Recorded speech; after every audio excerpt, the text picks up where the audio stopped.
दोस्तों, लालची और पाखंडी बाबा करौली शंकर की पोल खोलने वाले इस दूसरे वीडियो में आपका स्वागत है। पिछली वीडियो में हमने बाबा की रेट लिस्ट आपको दिखाई थी कि किस प्रकार ये बाबा लोगों को ठगते हैं सनातन का नाम ले लेकर। साथ में इस वीडियो में इसके अंधभक्त चेले ने जो बकवास करी थी, अनाप शनाप बातें बोली थी, उसका भी खुलासा किया था। और इसी पिछली वीडियो को देखकर पाखंड से परिपूर्ण करौली शंकर के अंधभक्त चेले ने सफाई देते हुए कुछ और बेमतलब की बातें बोली है, उसका भी खुलासा करते हैं आज के इस वीडियो में। पहले तो इसने सन 2014 में जो गोदी मीडिया के द्वारा फर्जी खबर चलाई गई थी, उनको दिखाकर अपने आप में जो कूल बनने की इसने कोशिश करी है, चलो उस पर थोड़ा गौर कर लेते हैं। स्वर्ग में जाने की क्या कीमत हो सकती है?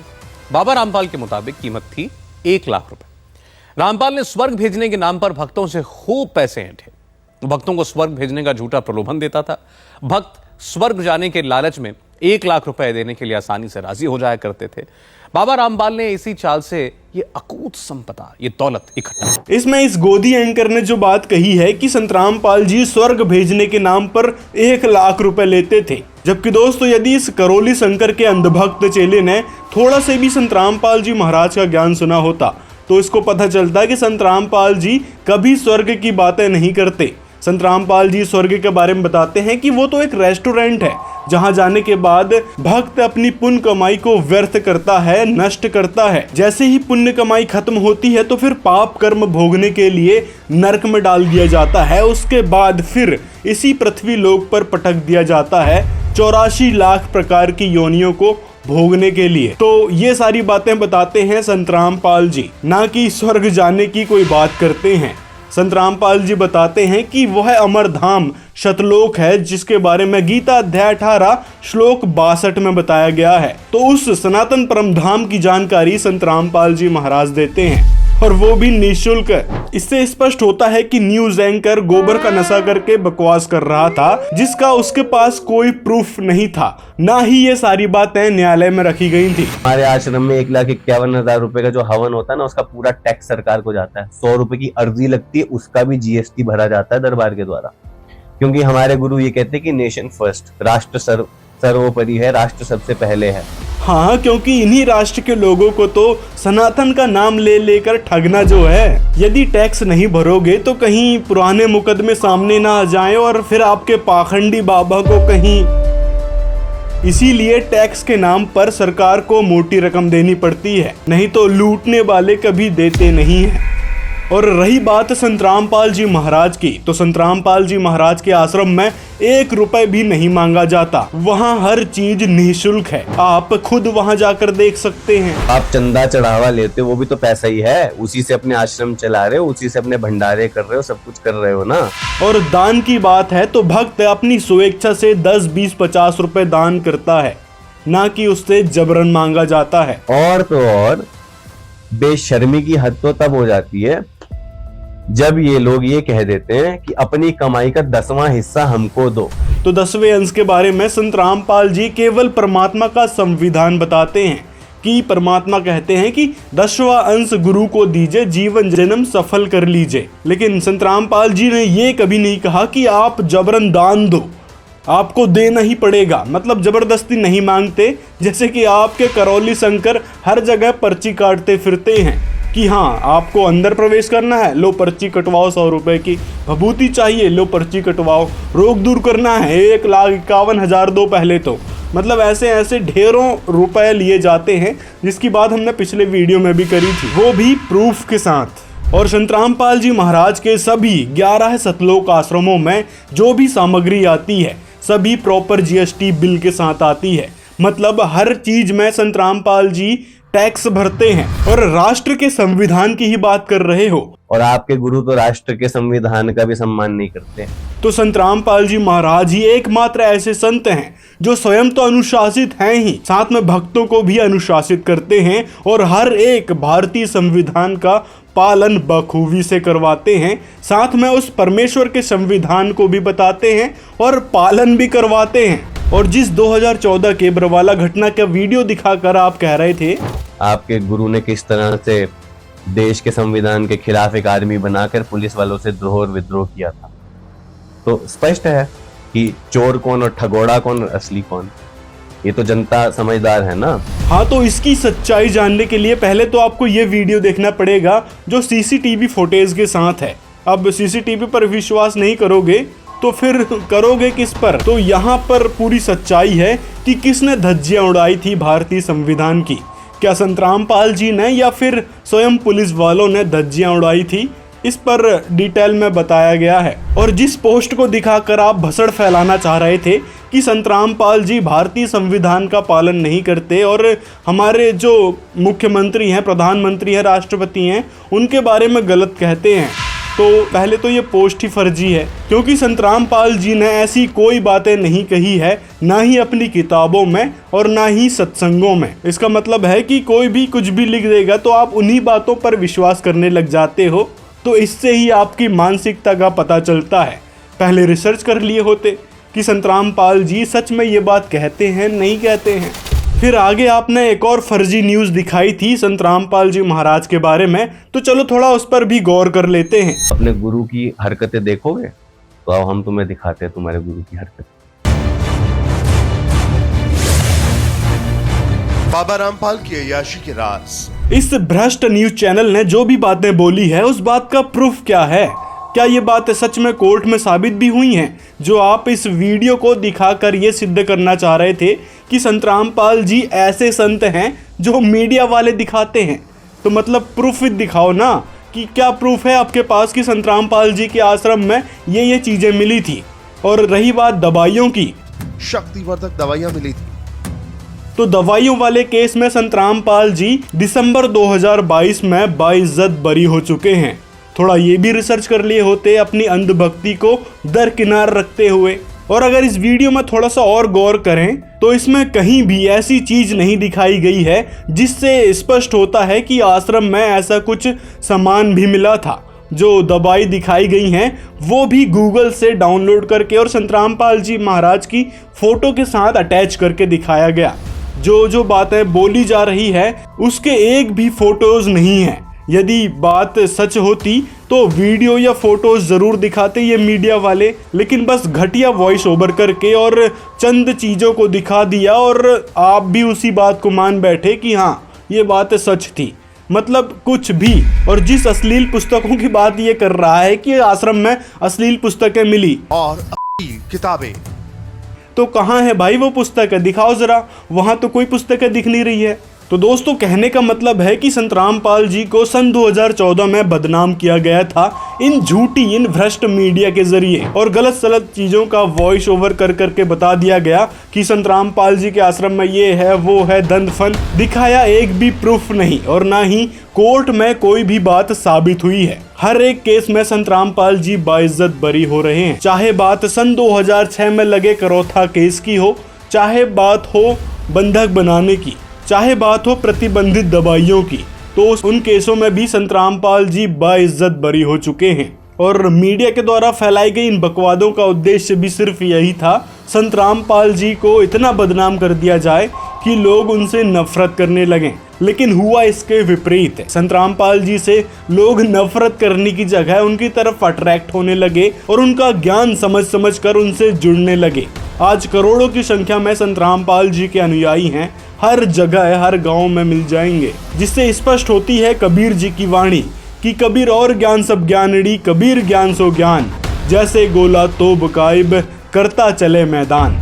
तो संतराम पाल जी महाराज का वह आध्यात्मिक ज्ञान है जिसके जरिए समाज में एक शांति स्थापित हो रही है। और आपके गुरु जैसे पाखंडी बाबाओं की पोल भी लगातार संतराम पाल जी महाराज के ज्ञान से खुल रही है और ये मंद बुद्धि अपनी ही चला रहा है कि उनके कमरों से औरतों की सलवारें और पता नहीं क्या क्या चीजें निकल रही हैं। कहाँ बोला है उसने सलवार, या फिर कहाँ दिखा आपको वहाँ सलवार? मतलब अपने घर की कहानी को वीडियो में बताना ऐसी कैसी मजबूरी हो गई आपकी कि घर की सलवार वीडियो में याद आ रही है? अगर राहुल भाई आपकी मानसिक स्थिति आपके दरबार में चाटुकारिता करने से ठीक हो गई होती तो आप पहले तो रिसर्च करते और पहले जानकारी लेते संतराम पाल जी महाराज के बारे में कि आखिर संत रामपाल जी महाराज हैं कौन, उन पर क्या केस लगे हैं, किनमें वो बाइज्जत बरी हो चुके हैं और किस प्रकार भ्रष्ट मीडिया ने संत रामपाल जी महाराज पर एलिगेशंस लगाए थे। और रिसर्च करने के दौरान आपको ये भी पता चलता कि इस न्यूज चैनल ने जो भी बातें बोली है संत रामपाल जी महाराज को गलत साबित करने के लिए, उनको बदनाम करने के लिए, वो बातें कोर्ट ने ही खारिज कर दी, जिसके कारण संत रामपाल जी बाइज्जत बरी हो गए। तो जो आपने फैक्ट दिखाने की कोशिश करी थी अपने आप में कूल बनने के लिए, वो बातें आपकी गलत साबित हो गई और इससे आपके मानसिक रोगी होने की पुष्टि हो जाती है। और जिस घटना के कारण 5 लोगों हुई थी और जो केस लगाया गया था संत रामपाल जी महाराज पर बंधक बनाने वाला केस, तो उसमें भी संत रामपाल जी महाराज साल 2017 में बाइज्जत बरी हो चुके हैं। अब बताओ जरा, जब आपके पास फैक्ट चेक करने का ही कोई दिमाग नहीं है और उल्टा झूठे इल्जाम जो लगे थे उनको ही दिखाकर आप अपने आप में कूल बन रहे थे, तो फिर हुए ना आप मानसिक रोगी। तो इलाज की किसको जरूरत है? आपको, ना कि मेरे को। तो मैं चाहता हूं कि आप दरबार आके प्रक्रिया करो, आप स्वस्थ हो, क्योंकि मैंने देखा है आप थोड़ा तुतला जाते हो बोलते हुए। और इस तरह के कुतर्क वही लोग देते हैं जिनके पास जवाब नहीं होता अपनी मनगढ़ंत बातों का या फिर अपने पाखंडी बाबा को पूर्ण गुरु सिद्ध करने का।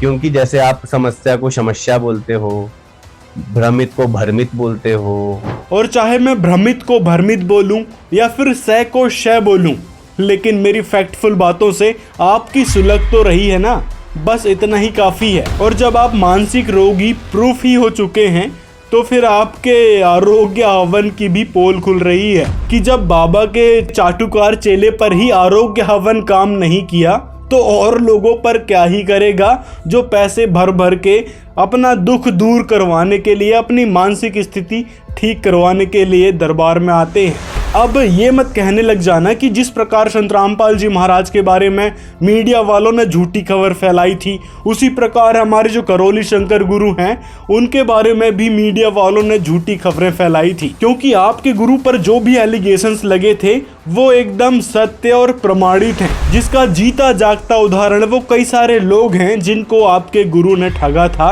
जिनके पैसे भरने के बाद भी उनके रोग ठीक नहीं हुए, बल्कि समस्याएं उनको और ज्यादा घेरने लगी। बातचीत करता हूँ कि स्थिति ये है गुरुजी कि जितना भी संकल्प करो उसका जस्ट उल्टा होता जा रहा है। आप बोल रहे हैं संकल्प करो, उसका उल्टा होता जा रहा है। मेरा सवाल आपसे है कि मेरी सांस अटक रही है, मेरी सांस फूल रही है, मेरा दिमाग घूम रहा है, दिमाग फट जाएगा ऐसा लग रहा है, मेरा पेट जहाँ से शुरू होता है स्टमक वो फट जाएगा, ब्लास्ट हो जाएगा, छाती में अल्सर हो गया था बीच में, नींद नहीं लग रही है, और जो समस्या में लेकर आया था वो तो छोड़िए, उसके साथ 10 समस्याएं 20 समस्याएं ऐड ऑन हो गई। मैंने पापा मम्मी को नहीं बताया था कि मैं हवन के लिए पैसा जो है झूठ बोल के उनसे ले रहा हूँ। सोचिए एक व्यक्ति किसी भी तरीके से पैसा अरेंज करता है पूरी फोकस पॉजिटिविटी के साथ कि मैं अपने परिवार का उद्धार कर दूंगा, इस राह में चलने लगता है और उसके साथ उल्टा होने लगे और उस रास्ते से वो वापस भी ना आ पाए वापस। सोचिए कितनी विकट परिस्थिति, और उसके साथ उल्टा सीधा होने लगे उस व्यक्ति के साथ। तो ये सारा कुछ मेरे साथ हो रहा है, ये मैं अपनी कहानी बता रहा हूँ। अगर हम 1,51,000 रुपए ले रहे हैं तो ठोक कर कहते कि ले रहे हैं, दिक्कत क्या है उसमें?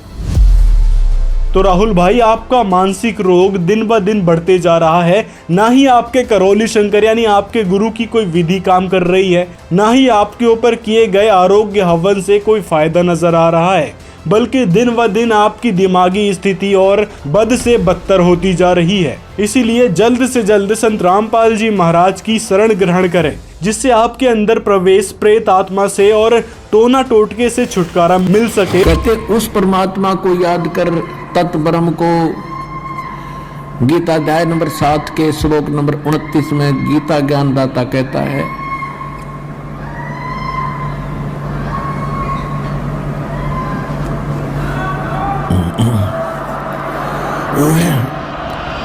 और हाँ, डरने वाली बात नहीं है। संत रामपाल जी के आश्रम में 1 रुपए भी नहीं लिया जाता, ना ही कष्ट को दूर करवाने के नाम पर, ना ही दीक्षा देने के नाम पर, ना ही भंडारे के नाम पर, और ना ही कोई एंट्री फीस ली जाती है।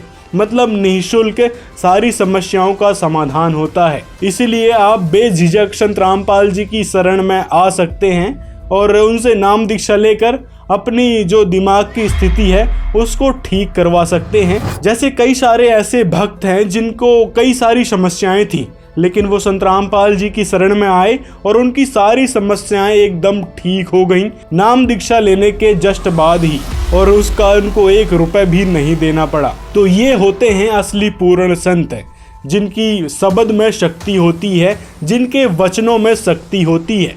ढेरों इंटरव्यूज मिल जाएंगे ऐसे ऐसे भक्तों के जिनको संत रामपाल जी महाराज ने लाभ दिए हैं, वो भी निःशुल्क है। सदगुरु रामपाल जी महाराज के सत्संग में गया हुआ था, तो वहाँ एक बहन थी, उसने वो प्रेत बाधा से पहले बंदी थी, तो उसने बंदी छोड़ सदगुरु रामपाल जी महाराज को प्रणाम किया, तो प्रणाम करने से उसकी प्रेत बाधा दूर हो गई। तो मैं वहाँ पर सत्संग शुरू था, मुझे उसको देखकर दृढ़ विश्वास हो गया कि मेरी बहन की भी प्रेत बाधा दूर हो सकती है। तो मैंने उस दिन बंदी छोड़ सदगुरु रामपाल जी महाराज से नाम उपदेश लिया। हमने सत्संग देखा, परमात्मा का ज्ञान समझा। पापा जाना तो पापा हरिद्वार जा रहे थे, लेकिन अचानक पापा का दिमाग बदला। पापा ने कहा हरिद्वार नहीं, हरियाणा जाके आता हूँ। पापा हरियाणा गए, बरवाला सदगुरु रामपाल जी महाराज जी की शरण में गए। पापा ने वहाँ से नाम दीक्षा ली, और पापा ने वहाँ ये सोच के नहीं गए थे कि मेरे बच्चे सही हो जाएंगे, यहाँ से कुछ लाभ होता होगा। पापा बस ये सोच के गए थे कि यहाँ तो आध्यात्मिक ज्ञान मिलता है, मैं ज्ञान प्राप्त करता हूँ। ज्ञान प्राप्त किया, और उसी दिन से आज तक, आज 5 दिसंबर 2016 हो चुका है, आज तक हमको प्रॉब्लम आज तक दोबारा कभी भी नहीं हुई है। मेरे घर में कभी एक दवाई की गोली तक नहीं आई है किसी के लिए भी। ज्ञान गंगा में जो सृष्टि रचना लिखी हुई है, सृष्टि रचना को पढ़ते ही हमारी आत्मा गदगद हो गई। धन्यवाद किया, कोटि कोटि दंडवत प्रणाम किया कि ऐसे संत इस धरती पर आए हुए हैं और हम भूले पड़े हैं, हमको आज तक इनकी खबर नहीं, भनक नहीं लगी। आहा, हमारी आंखों से आंसू निकल गए। उसी समय हम दोनों भाइयों ने रात भर खूब विचार किया, फिर हमारे छोटे भाई कैलाश भाई को बुलाया, उनको बताया, उनने भी सृष्टि रचना पढ़ी, उनको भी समझाया, उनकी भी समझ में आ गया। हमने गीता जी उठाई, हमारे सिंगाजी महाराज के भजन लिए, उनसे मिलान किया, सब ज्ञान पूरा पूरा पूरा पूरा एक जैसा मिलता गया। संत रामपाल जी महाराज जी के ज्ञान से हम तो धन्य हो गए। संत सिंगाजी महाराज की वाणी में हम बोलते थे, वाह घर की मोहे कोई न बतावे, जा घर से जीव आया हो, ब्रह्मा विष्णु महेश नहीं थे, नहीं थी मूल और माया हो, रज और वीर्य दो ही नहीं थे, फिर जीव कहाँ से आया हो। ऐसे ऐसे हम भजन गाते थे, भक्तों को समझाते थे, पर वो हमारे मन में अशांति थी। कंसेप्ट था कि ये सिंगाजी बाबा बोलना क्या चाहते हैं। जीव को बता रहे हैं कि ब्रह्मा विष्णु महेश नहीं था, और ये बता रहे हैं कि जो घर से जीव आया, वो कौन सा ऐसा घर है, कहीं के घर में रहता था क्या जीव, और वहाँ से आया है क्या ये, तो इसका घर कहाँ होगा। और ब्रह्मा विष्णु महेश नहीं थे, नहीं थी मूल माया, रज और वीर दो ही नहीं थे, फिर जीव, तो ये जीव तो इनसे पहले का हो गया, सिंगाजी महाराज बता रहे हैं। तो हमको ऐसा लगता था, पर जिस समय हमने संत रामपाल जी महाराज, परम संत रामपाल जी महाराज जी, जिनकी ज्ञान गंगा, जिसके प्रश्न नंबर 20 पर सृष्टि रचना पढ़ी, तो हमारे सारे कंसेप्ट क्लियर हो गए, सब पूरा पूरा हमको समझ में आया कि ये बात है ये। फिर बरवाला, सतलोक आश्रम बरवाला, जिला हिसार, हरियाणा में जाकर के हमने परम गुरु संत रामपाल जी महाराज जी से नामदान लिया। 5 साल तक जब मैं साधना करता रहा, तो एक सिद्धि सी प्राप्त हो गई मेरे अंदर। इतना मैं देख लेता था कि जब कोई मेरी गुफा की तरफ आता था, तो मैं उसको देख लाता था 1 किलोमीटर 2 किलोमीटर दूर से कि कोई मेरी तरफ आ रहा है। संत रामपाल जी महाराज अपनी वहाँ से बाहर निकले भक्तों को दर्शन देने के लिए, तो जैसे ही मैं सामने ही खड़ा था, जैसे मेरे उनके ऊपर जो दृष्टि पड़ी ना, तो एकदम ऐसा हो गया कि मतलब मेरे अंदर से कोई भूत निकल गया हो, तो एकदम ठंडक आ गई। वो परमात्मा संत रामपाल जी महाराज चले गए अपने भक्तों को हाथ रखते रखते आशीर्वाद देते देते। जब मेरी बारी आई तो मेरे पे आशीर्वाद नहीं दिया, मेरे सर पर उन्हें हाथ नहीं रखा, और ऐसे निकल के चले गए। तो फिर एकदम मैं रोने लग गया। मैंने कहा, हे भगवान, आप जंगल में गए थे मेरे को लेने के लिए, आप मेरे को जंगल में से बुला करके जहाँ ले आए, और जहाँ आपने मेरी बात भी नहीं सुनी, तो इतनी दूर से जब वो संत रामपाल जी महाराज लौट के आए, और लौट के आए मेरे से कहा कि मैंने क्या नहीं सुनी बेटा, तेरी सब कुछ तो सुन ली। तो फिर मेरे को लगा कि भाई यहाँ जो पक्का काम है। तो उन्होंने कहा, तुमने नाम दीक्षा ले ली? मैंने कहा नाम दीक्षा ले ली। बोले बेटा भक्ति करो। मुझे हुलिया क्या बना रखा, मेरे बड़े बड़े बाल थे, बड़े बड़े जटा थे। तो मैंने कहा ठीक है, तो अब मैं भक्ति कर रहा हूँ। और उन्होंने कह दिया था कि अब तुमको कोई भूत व्याधा नहीं सतावेगी।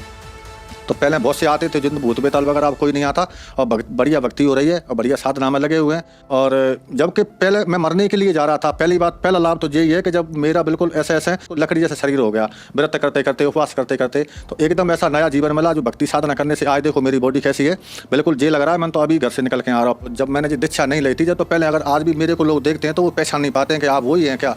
तो ऐसा हो गया था मैं, बिल्कुल मेरी अंदर की लीवर खराब हो गया था, क्योंकि 5 साल मैंने खाना नहीं खाया, तो वो सुकड़ के इतना नेक हो गया था। तो उसमें आधी रोटी, 1 रोटी जाती थी केवल बस। तो अगर ज़्यादा खाता था तो बीमार हो जाता था, और कम रोटी खपती थी, इससे बिल्कुल शरीर कमज़ोर होता जा रहा था। तो पहली बात तो यह है कि जब परमात्मा संत रामपाल जी महाराज से मैंने दीक्षा ली, तो जो मैंने मंत्रों के जाप किए, जो क्रिया उन्हें बताई थी, जो मैंने करना चालू की, तो आज मेरा वो लीवर भी सही है, और मेरी पूरी बॉडी बिल्कुल ऐसे लगती है कि जी पता नहीं कौन है। और अगर आज वो देखें तो मेरे कोई पहचान नहीं पाएगा कि जी वही है कि दूसरे हैं। तो संत रामपाल जी महाराज ने मेरे को नया जीवन दान दिया है। मेरे पास जो कई प्रकार की सिद्धियाँ थी, इससे पहले मैंने एक किताब लिखी है, देह सिद्धि, स्वर्ण सिद्धि और रस सिद्धि नाम की किताब लिखी है मैंने। हम लोग पूजा किस चीज़ की कर रहे हैं और क्या चीज़ की पूजा करना चाहिए, इस प्रकार का ज्ञान संत रामपाल जी महाराज की किताब पढ़ने से मिला और मैं इसके माध्यम से अमर बनने की ख्वाहिश लेके बैठा था जी। जैसे ही मैंने संत रामपाल जी महाराज जी से दीक्षा ली तो मुझे अपने आप में समझ में आया कि मेरे शरीर में कोई परिवर्तन हो रहा है और इस प्रकार का परिवर्तन हुआ तो धीरे धीरे ये सब चीज़, मैं पहले मलाई खाता नहीं था और चावल नहीं खाता था और दूध भी पीने से मुझे डर लगता था। तो ये जैसे ही मैंने दीक्षा ली तो मेरे अंदर एक प्रचंड परिवर्तन होते गया और आज मैं सभी तरह की चीज़ें खा सकता हूँ, पी सकता हूँ और यही मेरे लिए बहुत ही आनंद की बात है कि मेरा स्वास्थ्य लाभ हो गया, मैं सुदृढ़ हूँ और किसी प्रकार की आज बीमारी नहीं है मुझे, क्योंकि तन का सुख ये सबसे बड़ा सुख है। तो ये चीज़ का भी ज्ञान संत रामपाल जी महाराज ने ही बताया। और साथ में संत रामपाल जी ऐसा आध्यात्मिक अलौकिक ज्ञान बताते हैं जिससे पता चलता है कि इस काल के लोक से कैसे निकला जाएगा। जो आप ब्रह्मा विष्णु महेश को ही सर्वोच्च भगवान मान बैठे हैं, आपके गुरु ने शिव को ही सर्वोच्च बता बैठे हैं, माँ कामाख्या को ही सर्वोच्च देवी बता बैठे हैं कि वो ही मोक्ष देंगे, वो ही दुख दूर करेंगे। तो वास्तव में वेदों में लिखा है कि वह दुख हरण करने वाला परमात्मा कौन है जो पाप का भी नाश कर देता है, तो वह परमात्मा है कबीर साहिब। देखिए क्या लिखा है पवित्र वेद में दुख हरता के बारे में। यह यजुर्वेद महर्षि दयानंद जी द्वारा, इसके अध्याय 8 के श्लोक नंबर 13 पे इसमें लिखा है, सबके उपकार करने वाले आप, दान देने वालों के अपराध के विनाश करने वाले हो, साधारण मनुष्यों के किए हुए अपराध के विनाश करने वाले हो, पिता के किए हुए विरोध आचरण के अच्छे प्रकार हरने वाले हो, अपने किए हुए पाप के दूर करने वाले हो, अधर्म के मतलब मतलब अधर्म पापों के पाप को भी नाश करने हारे हो। तो संत रामपाल जी की शरण में आने के बाद सभी दुख दूर होंगे ही होंगे, साथ में मोक्ष का रास्ता भी मिलेगा, जिसकी जानकारी कबीर साहिब जी ने ऋषि रूप में शिव जी को भी दी थी। परमात्मा जो प्रथम बार आए थे वो इस ब्रह्मा से मिले, विष्णु जी से मिले, शिव जी से मिले थे। उनको सृष्टि रचना सारी कथा सुनाई थी। इन्होंने एक बार तो स्वीकार किया था, फिर काल प्रेरणा से मालिक के ज्ञान को रिजेक्ट कर दिया था। अब वो सुना हुआ ज्ञान यहाँ कुछ अटकलबाजी कर रहा है। ये परमात्मा ने तो ये बता रखा है कि इस काल ने दुर्गा को खा लिया था, बुरी नीयत वो उसके पेट में चली गई थी, फिर वो परमेश्वर ने आकर निकाली थी, तब ये दोनों पति पत्नी रूप में रहने लगे थे। साथ में कबीर जी को शिव जी ने गुरु भी बनाया था। उसके बाद से ही शिव जी उस सोहम मंत्र का जाप करते हैं। तो संत रामपाल जी महाराज की शरण में आने के बाद वह मोक्ष मंत्र मिलेगा, जिसकी जानकारी आपके गुरु को तो है ही नहीं कहीं से कहीं तक। और जो भी आपने जानकारी बताई है प्रथम मंत्र, सतनाम और आदि नाम की, वो सारी गलत है। जैसे कि आपने कहा था ना कि शिव जी ही काम वासना से मुक्त कर सकते हैं। हमारे दरबार में जो भी आता है उनके मन में काम वासना आती ही नहीं। ये दरबार जो है ये तो काम वासना एक दिन में नष्ट कर देता है, एक क्षण में नष्ट कर देता है, क्योंकि आपने तो चैलेंज किया था ना कि शिव जो है वो काम वासना नष्ट नहीं कर सकते। तो आइए देखते हैं आपके शिव जी के बारे में ही कि क्या शिव जी सच में काम वासना से मुक्त भी हो पाए हैं या नहीं। देखिए क्या लिखा है हमारे पुराणों में। देखिए श्रीपद महापुराण के सृष्टि खंड में यहाँ पर 56वां अध्याय है।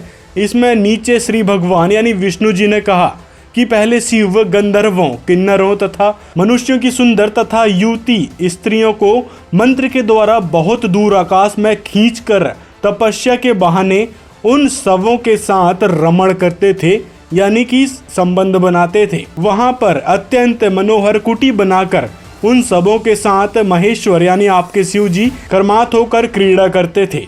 उसी समय गौरी का चित्त उद्धृत हो गया, मतलब एक प्रकार से होश में आ गई।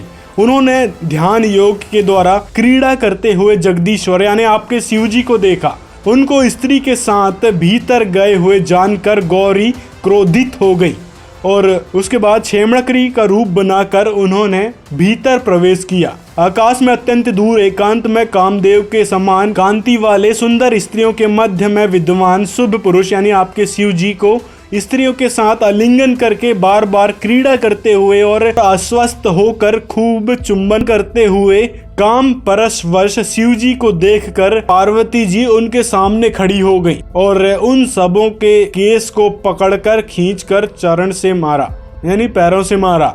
वहां पर फिर शिव जी लज्जित होकर पीछे मुख करके खड़े हो गए थे। तो यहाँ पर लिखा है कि उसके बाद उमा ने सैकड़ों रूप छेमकड़ी का बनाया और शंकर जी के साथ फिर उन्होंने कीड़ा करी। तो इस एक प्रमाण से स्पष्ट होता है कि शिव जी किस प्रकार कामुक्त होकर किन्नरों की, मनुष्यों की, स्त्रियों के साथ रमण कर रहे थे, एक काम वश प्रेरित होकर, यानी अपनी पत्नी को धोखा दे रहे थे शिव जी। श्रीपद महापुराण से स्पष्ट हो जाता है। तो अब बताओ, आपके दरबार में कैसे शिव जी दया कर सकते हैं कि किसी प्रकार की गंदी सोच ही ना आए या फिर काम वासना से आप लोग मुक्त हो जाओ। मतलब आपके भगवान ही जब मुक्त नहीं हो पाए तो आप लोग कैसे इस काम वासना से मुक्त होने का दावा कर सकते हो।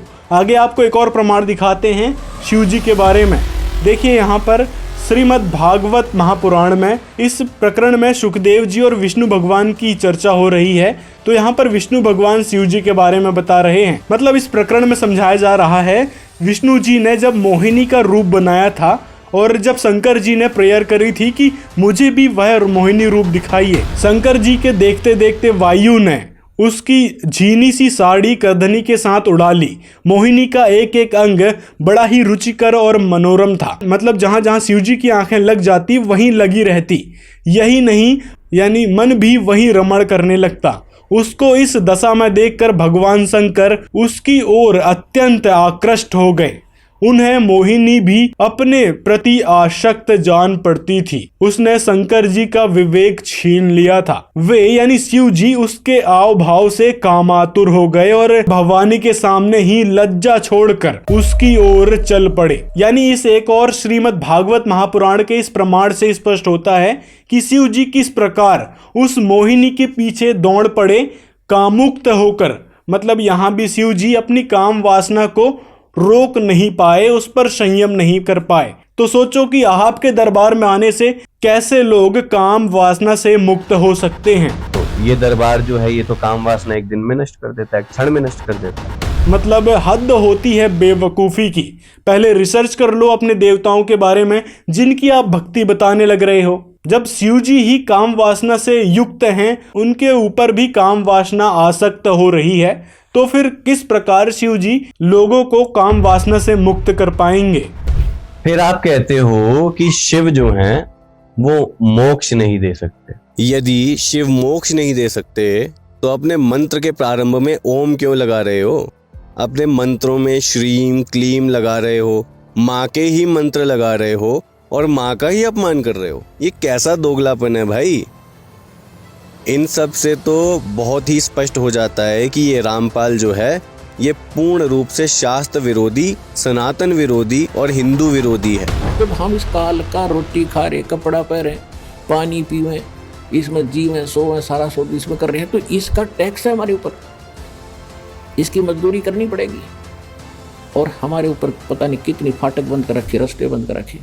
पहली चौकी गणेश जी की, जब तक ये क्लियर अगर रास्ता नहीं देगा आगे जाएंगे कहाँ हम। तो इन सब के हम ऋणी हैं इन देवताओं के, जो यहाँ के प्रभु हैं, प्रबंधक हैं। इनसे हम बाइज्जत निकलने के लिए इनकी मजदूरी हमने करके अपना यहाँ भी काम चलाना है, इनका टैक्स भी भरना है, तब हमारी भक्ति सही चलेगी। तो प्रथम मंत्र आपको दिया जाता है, इन देवी देवताओं की मजदूरी है, ये पूजा नहीं है। अब यहाँ भी एक स्पष्ट करना चाहेगा दास के भक्ति, पूजा और साधना मंत्र क्या है। साधना तो एक मजदूरी होती है और पूजा एक हृदय से समर्पित भाव होता है, जिसको हम प्राप्त करना चाहते हैं, जिसको हम पाना चाहते हैं, जिसके हम हैं। हम इस संसार में रहेंगे, हम सब का सत्कार करेंगे, लेकिन पूजा हम अपने मालिक की करेंगे, अपने परमपति की करेंगे, जो सबका मालिक है, कबीर भगवान की करेंगे। और ये सभी जितने भी यहाँ के, जैसे असुर निकंदन रामायणी में हम सब का सत्कार करते हैं, छोटे से लेकर 500 तत्वों तक की आरती इसके अंदर आ जाती है, तो हम सबका सत्कार करते हैं। सत्कार करने से विनम्रता आती है। और ये फिर ये ब्रह्मा विष्णु महेश या जितने भी कोई भी हैं देव, ये आपको टच नहीं कर सकते। इनके ऊपर फिर डंडा है परमात्मा का कि ये आपका एक सत्कार करते हैं और फिर भी आप इनको सताओगे तो इनको ज़्यादा सज़ा मिलेगी। ये तो आपको विधि बता रखी, ये आपके प्रोटेक्शन के लिए है, भगवान का विधान बनाए रखने के लिए है और आपको इस संसार रूपी सागर से पार होने के लिए सफ़र में सहयोगी रहेंगे, आपका प्रोटेक्शन करेंगे देवता और सभी आपके घरों के चारों तरफ पहरे दिया करेंगे। तो सतगुरु कबीर साहब के इस नाम से जुड़ जाएगा।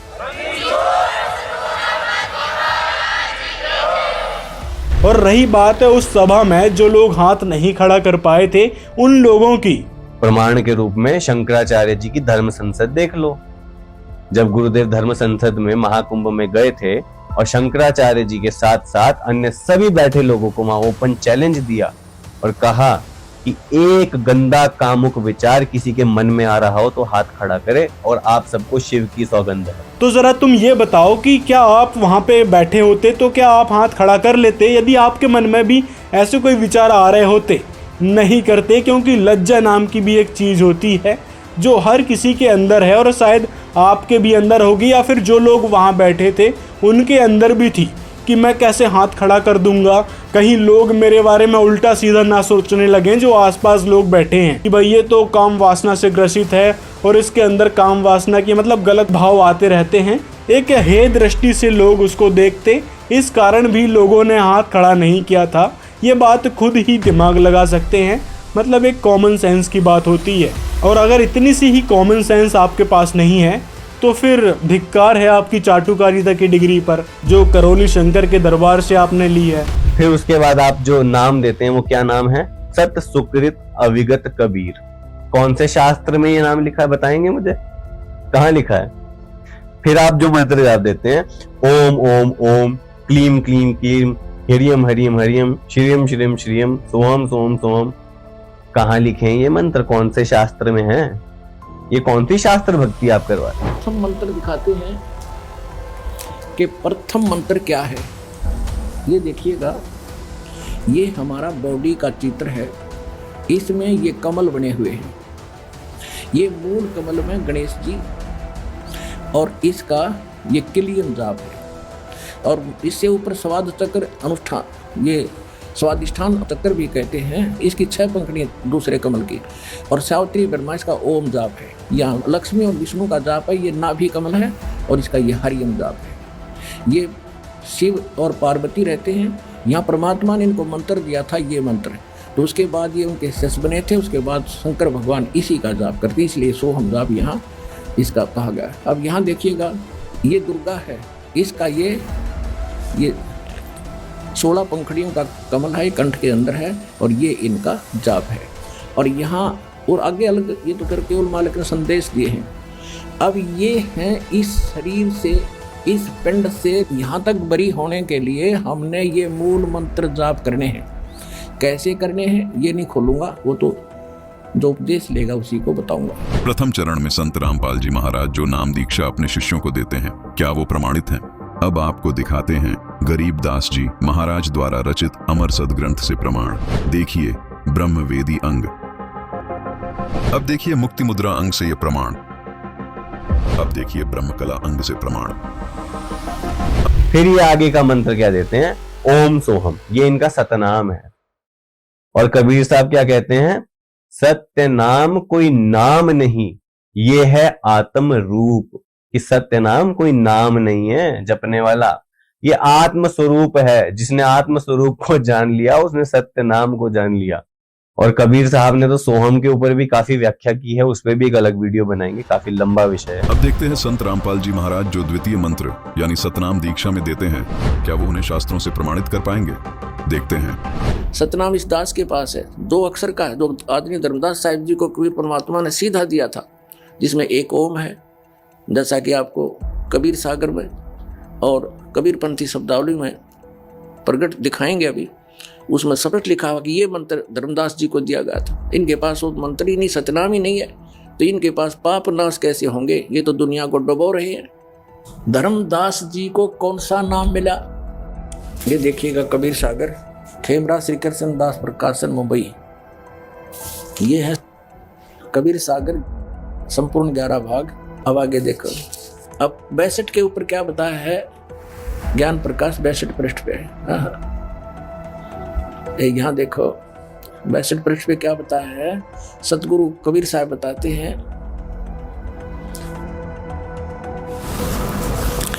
धर्मदास ने पूछा कि कौन जग जीते कौन जग हारे, और कहो कौन विद काज समारे।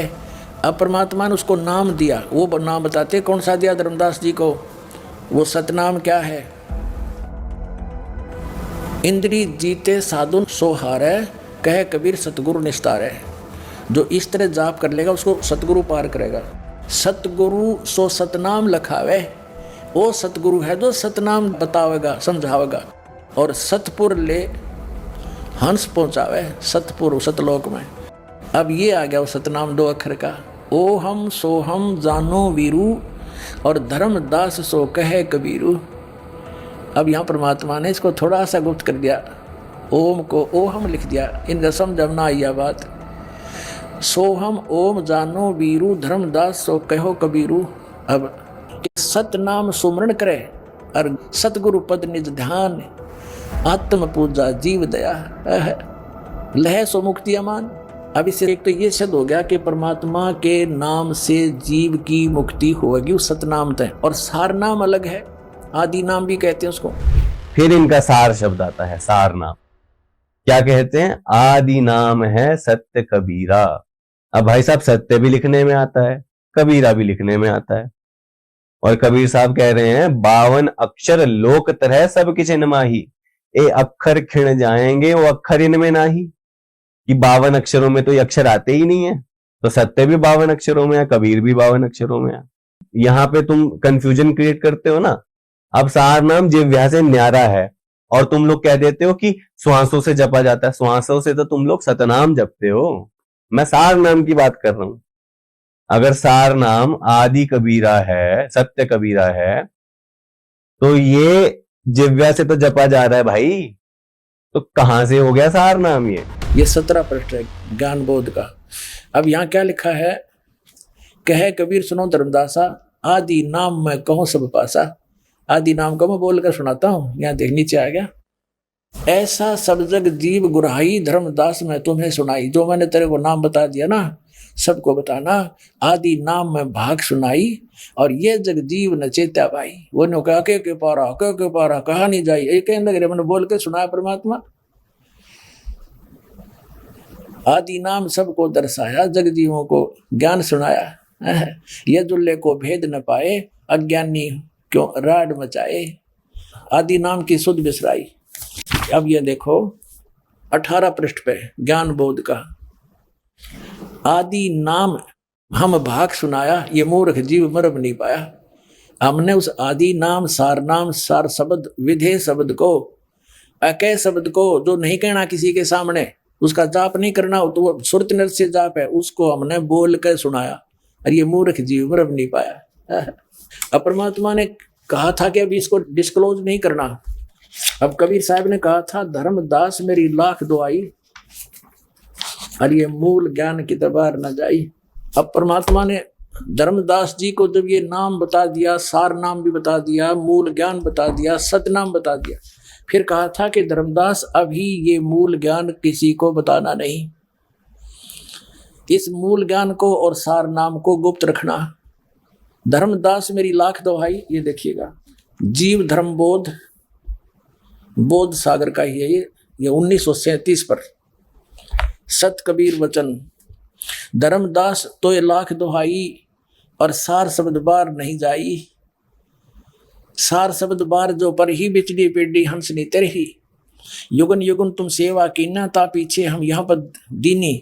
कोटिन जन्म भक्ति जब कीना, सार शब्द तब ही पहचीना। जब तुझे सार शब्द बताया मैंने, अंकुरी जीव होए जो कोई, सार शब्द अधिकारी सोई। सत कबीर प्रमाण बखाना, ऐसो कठिन पद निर्वाणा। अपना आत्मा समझदार व्यक्ति को संकेत बहुत होता है। सार शब्द पाया जब लोई, आवागवन बहुर ना होई। गरीब सतगुरु सो हम नाम दे, गुज बीरज बिस्तार। बिन सो हम सीजे नहीं, मूल मंत्र निजसार। गरीब सो हम ऊपर और है, सत सुकृत एक नाम। सब हंसों का वंश है, सुन्न बस्ती नहीं गांव। जैसा कि आप सब देख सकते हैं, संत गरीबदास जी महाराज जी ने अपनी वाणी में बिल्कुल साफ साफ लिखा है कि ओम सोहम मंत्र जपिए, यानी ओम सोहम मंत्र का जाप कीजिए, जो आपको पूर्ण गुरु से प्राप्त करना होता है। गरीबदास जी ने ओम सोहम मंत्र की इतनी महिमा बताई है कि इन मंत्रों के बराबर 14 लोक भी नहीं है। तो दोस्तों इस वीडियो में बस इतना ही। अगले वीडियो में और पर्दाफाश करेंगे इस करोली शंकर के चेले का और साथ में करोली शंकर उर्फ संतोष सिंह भदौरिया का, कि किस प्रकार वो पाखंड भरी बातें करते हैं और हमारे पवित्र शास्त्रों में आखिर लिखा क्या है। तो मिलते हैं अगले वीडियो में। इस वीडियो को ज़्यादा से ज़्यादा लोगों तक शेयर करें और अपनी राय कमेंट में भी ज़रूर बता दें।